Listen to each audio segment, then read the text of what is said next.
Recording 10C. You will hear two science lecturers discussing space exploration.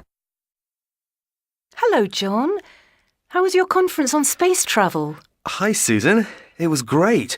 We heard some fascinating speakers, especially one fellow who was an expert on Mars. He thinks it's quite feasible for humans to live there in the near future. Well, if we spent the billions of dollars that go into space research on looking after our own planet, then perhaps we wouldn't need to worry about the Earth being uninhabitable in 100 years' time.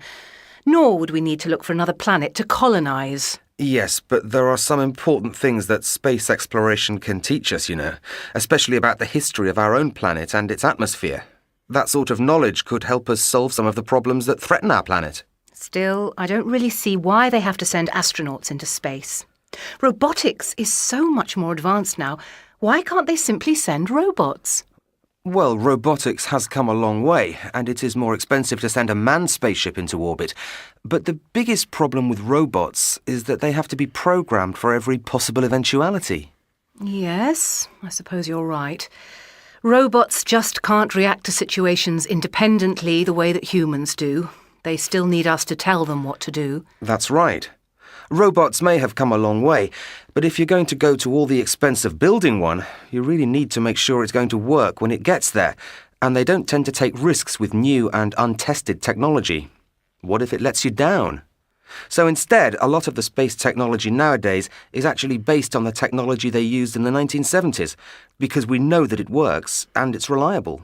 So, do you think it will ever be possible to send robots to Mars? I'm not sure. One of the speakers spoke about that, and he says that communication would be a problem. Is that because of the conditions?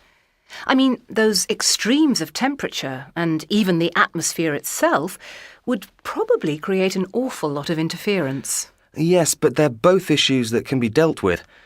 Now, the real problem is simply how far away it is. That would cause long delays before the robots received any messages about what to do next. So, for the moment, they don't think it's feasible. That makes sense. But tell me, do you really think we should be contemplating sending humans to Mars at all? Don't you think we should wait until we do have the technology?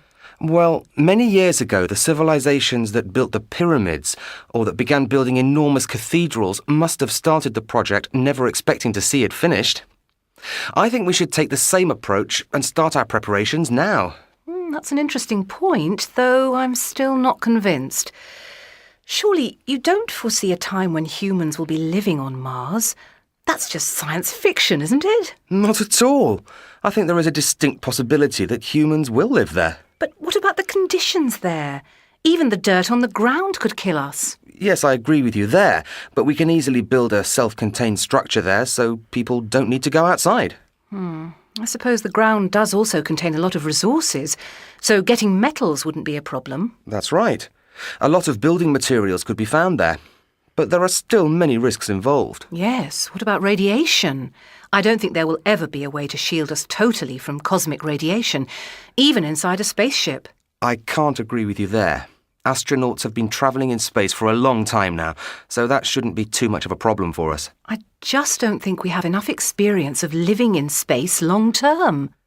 But you have to accept that it is within the realms of possibility that one day there will be a Martian space station. Well, I have every faith in science, and Mars does seem to be the next frontier.